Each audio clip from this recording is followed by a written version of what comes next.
Hi, everyone. My name is Haley Cragnes, and thanks for stopping by. I'm excited to tell you a little bit about our new research looking at a concert for babies. So I'd like to invite you to think back to the last live concert that you attended. And for some of us, it might have been many years ago now, but you still might remember swaying along with the other audience members or how the music might have made you feel. And even though we all have access to personal listening devices these days, there still seems to be something special about experiencing music in a large social context. Our social experiences with music start much earlier, of course, and our earliest social partner tends to be one of our caregivers. So lots of research in the last couple of decades has looked at how caregivers use music to alter their baby's mood. So for example, using a sort of play song like the Itsy Bitsy Spider to engage their baby in play, and using a more relaxing song like a lullaby when it's time to sleep. And research over the past couple of decades has shown that babies do have different behavioral and physiological responses to these different kinds of songs. So in our most recent study, we wanted to combine these two contexts and see how babies respond to music in a large group setting, like a live concert. The itsy bitsy spider went on the water spout. Down came the rain and washed the spider out. Tickle, tickle, tickle, tickle. Schlaf nur selig und süß. Schlaf nur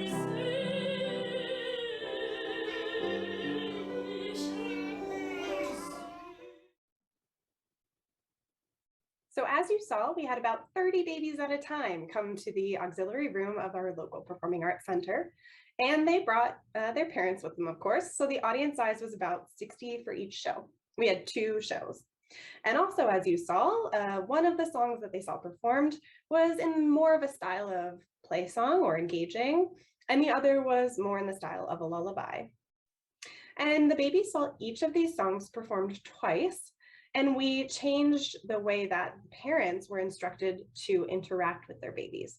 So one time they were asked to sort of passively hold their infants on their lap, and in the other, they were asked to interactively engage with their infant, however that meant to them. So bouncing, clapping, or sort of singing along, it was open to interpretation. So that's what we were really looking at, the influence of song style and of parent interactivity on the baby's responses. And we set up video cameras around the room to record those responses, as you saw. So what did we see? Briefly, we saw that attention was really manipulated by the song style, but didn't seem to be affected much at all by the parent interactivity. On the other hand, both song style and parent interactivity seemed to matter for their emotions. So specifically, the interactive play song elicited the most smiles and also the least frowns. We also looked at shared attention between the caregiver and the infant, and we found that the infant caregiver pairs that were true pairs, so their own caregiver, were more highly coordinated in the object of their attention than when the infant's attention was paired with another random caregiver who is in the same show as them.